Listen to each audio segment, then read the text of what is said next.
Isti, kembali lagi di layar hitam. Nah, kali ini gue akan mereview film horor yang berjudul Pengabdi Setan 2.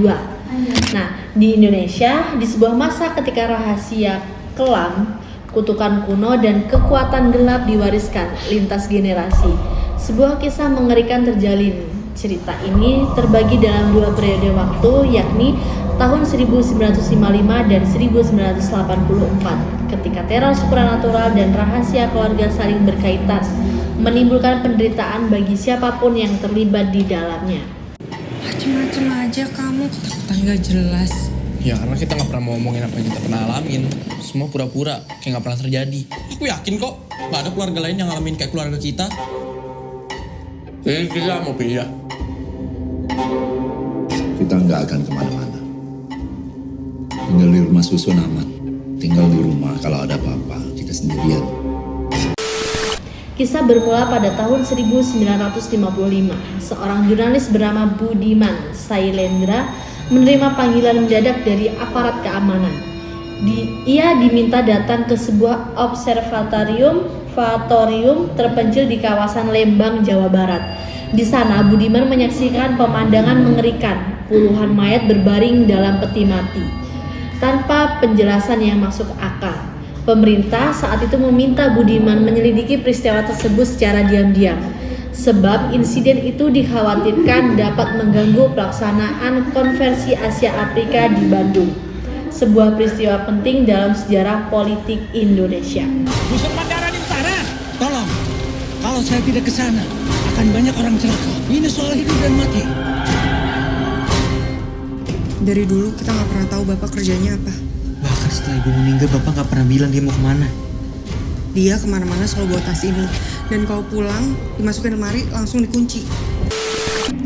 Namun, di balik kasus kematian massal tersebut tersembunyi rahasia gelap tentang praktik ilmu hitam dan sekte sesat yang diam-diam berkembang di masyarakat. Nah, seiring penyelidikannya, Budiman perlahan menyadari bahwa kejadian itu bukanlah peristiwa biasa. Ia menemukan bahwa kasus tersebut adalah bagian dari sebuah kutukan yang telah berjalan turun-temurun, menelan korban dari masa ke masa. Puluhan tahun berlalu, pada tahun 1984 teror kembali muncul. Kali ini menimpa keluarga Suwono yang baru saja pindah ke sebuah rumah susun sederhana. Keluarga ini terdiri dari sang ayah yang bernama Bahri, anak sulung Rini ketiga adiknya, serta si bungsulan. Awalnya mereka berharap bisa memulai kehidupan baru di tempat itu.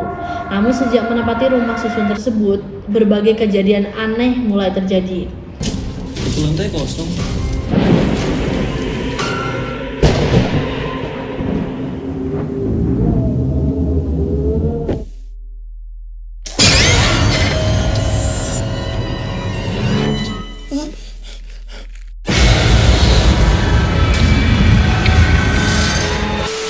Satu persatu penghuni rumah susun mengalami peristiwa tragis, mulai dari kecelakaan lift yang mencurigakan, penampakan pocong yang gentayangan di malam hari, hingga suara-suara gaib yang membuat suasana rusun semakin mencekam.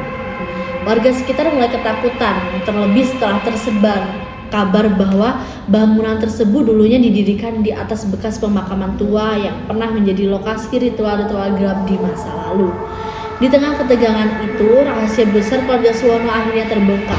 Ternyata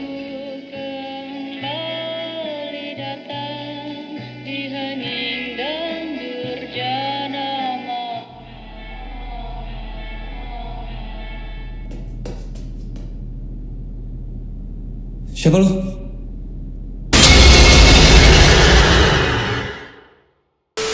istrinya yang bernama Mawarni pernah terlibat dalam sekte pemuja setan.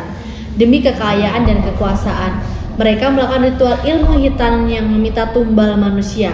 Anak bungsu mereka, Ian, harusnya menjadi persembahan kepada makhluk gaib bernama Raminom. Namun gagalnya ritual tersebut membuat keluarga mereka dihantui kutukan mengerikan yang tak kunjung berakhir. Nah, kutukan itu tak hanya menyerang keluarga Suwono saja, tetapi juga para penghuni rumah susun yang tanpa sadar terjebak dalam lingkaran teror supranatural. Arwah penasaran dan makhluk-makhluk gaib mulai bermunculan. menuntut balas atas dosa-dosa yang belum tertebus sejak masa lalu. Ketika situasi di rumah susun semakin kacau dan banyak nyawa yang terancam, Budiman Sailendra kembali muncul. Ia berusaha menyelamatkan anak dan keluarganya, Suwono, anak dan keluarga Suwono, dan membongkar konspirasi yang ternyata melibatkan warga sekitar. Bahkan tokoh-tokoh berpengaruh di lingkungan itu. Budiman menemukan bahwa beberapa orang masih menjalankan ritual sesat secara diam-diam dan berusaha menutupi kejahatan lama mereka dengan bantuan kekuatan gaib. Nah, di balik layar film ini, sutradara Joko Anwar juga membagikan fakta menyeramkan seputar proses produksinya. Beberapa mantra kuno yang digunakan dalam adegan ritual benar-benar diambil dari teks asli dan dibacakan secara terbalik untuk menambah suasana mistis. Lokasi syuting pun dipilih di bangunan-bangunan tua yang dikenal angker, dan para kru kabarnya kerap mengalami kejadian-kejadian aneh saat proses pengambilan gambar berlangsung. Nah, kisah Pengabdi Setan Universe ini bukan sekedar cerita horor biasa. Di balik teror hantu dan makhluk gaib, film ini menyimpan pesan tentang keluarga, pengkhianatan, keserakahan, dan dosa yang diwariskan dari generasi ke generasi. Cerita ini memadukan elemen sejarah Indonesia, kepercayaan lokal, dan teror supernatural dalam sebuah kisah yang mencekam, sekaligus menyentuh. Ia menjadi cermin gelap tentang bagaimana dosa masa lalu yang tak pernah ditebus akan terus menghantui, bahkan hingga menelan generasi yang tak berdosa. Sekian review film tentang Pemandi Jenazah 2. Saksikan review film selanjutnya di channel Layar Hitam. Jangan lupa like, comment, and subscribe.